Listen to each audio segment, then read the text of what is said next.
कोई अधिकारी नहीं आया है, इन बच्चों को अपने हाल पे छोड़ा हुआ है। मैं ये मानती हूँ कि ये जो मौत हुई है ये कोई डिजास्टर नहीं है, ये सीधे सीधे मर्डर है।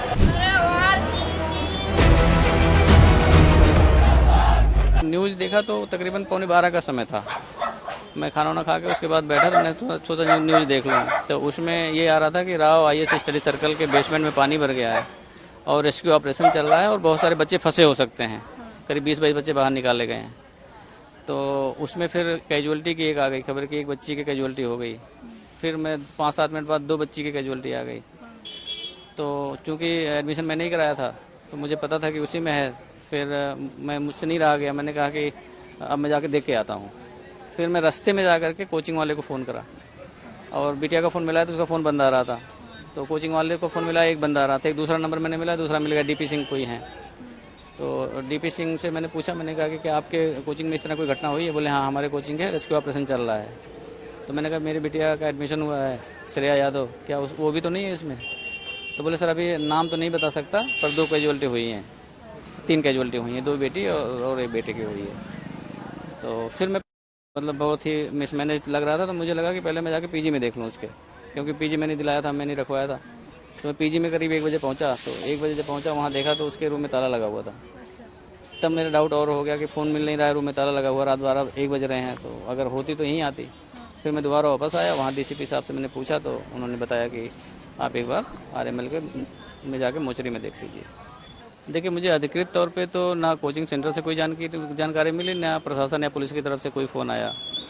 लेकिन मैं न्यूज़ देख करके खुद ही जा करके वहाँ पे अप्रोच किया।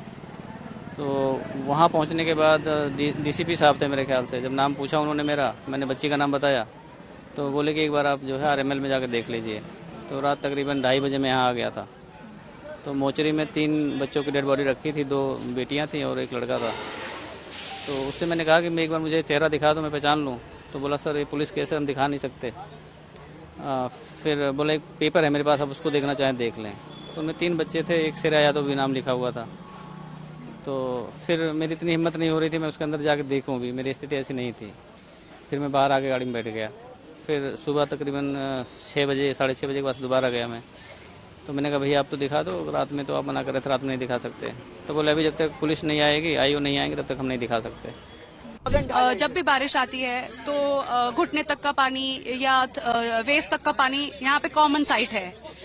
बिजली विभाग का यहाँ पर कोई इतना खास कोऑपरेशन नहीं है। आप वहाँ से लेके अंदर बिल्कुल मेन गोल चक्कर तक जाएंगे या आगे तक भी जाएंगे वाटर टैंक तक, तो आप देखेंगे वहाँ पे मल्टीपल पोल्स, वहाँ पे नंगी तारे हैं और बंच में है। हेविली डेंस्ड वायर्ड एरिया है ये, और यहाँ पे खुली तारें पानी में तैर रही होती है या मेटल के गेट के साथ अटैच्ड होती है।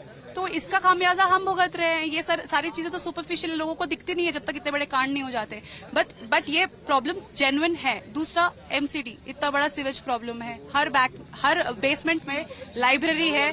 जब भी पानी आता है, जब भी बारिश होती है, जो वाटर लॉगिंग होती है और जो सीवेज है वो वॉशरूम के रास्ते से बैक मारता है। तो ऐसे में अगर बहुत हैवी रेनफॉल होगी तो it is quite I would say viable कि पानी बिल्डिंग के अंदर बाहर से भी एंटर होगा और जो सीवेज बैक अंदर से मार रही है वो भी होगा। तो इन हालातों में तो हम स्टूडेंट्स ही जो वो हो रहे हैं। और आप देखिए मल्टी स्टोरी बिल्डिंग्स बनाई हुई है, no fire exit, no emergency exit. इतना 3 लाख रुपया पर हम स्टूडेंट से आप ले रहे हैं, आपने शीशे की बिल्डिंग बना दी है। स्टूडेंट की जो बेसिक सेफ्टी है उसको कौन ध्यान में रखे? 12 दिन पहले बार बार बोला गया कि ये जो ड्रेनेज हो गया है, खराब हो गया है, इस ड्रेनेज को ठीक कीजिए, लेकिन कोई कार्यवाही नहीं करी गई। जो बच्चे डूब के मरे, तड़प के मरे, उनके परिवार को कौन जवाब देगा और क्या जवाब देगा? रात से बच्चे यहाँ पे खड़े हैं, प्रोटेस्ट कर रहे हैं और अभी तक MCD का कोई भी, ना तो मेयर आई, ना कोई अधिकारी आया, और दिल्ली सरकार का भी ना तो मंत्री आए ना अधिकारी आए। इनका बस काम ये है कि ये एयर कंडीशन रूम में बैठ के प्रेस कॉन्फ्रेंस करेंगे। मेयर ने तो अभी कुछ दिन पहले ये कहा था मॉनसून आने वाला है, दिल्ली वालों एंजॉय, ये है एंजॉयमेंट। शर्म आनी चाहिए। आपको तो तुरंत इस्तीफा देना चाहिए। इस पूरे तंत्र में, इस पूरे भ्रष्टाचार के खेल में आप लोग शामिल हैं। क्यों आपके स्थानीय विधायक ने वो नालों की सफाई नहीं कराई? लगातार पिछले 10 दिन से वहां की स्थानीय जनता कह रही थी कि नालों की सफाई कराइए, नालों की सफाई कराइए। 1 घंटे की बारिश में इतनी बड़ी बेसमेंट में पानी घुस जाता है। पूरी दिल्ली को बर्बाद करने का काम आम आदमी पार्टी की सरकार ने किया है।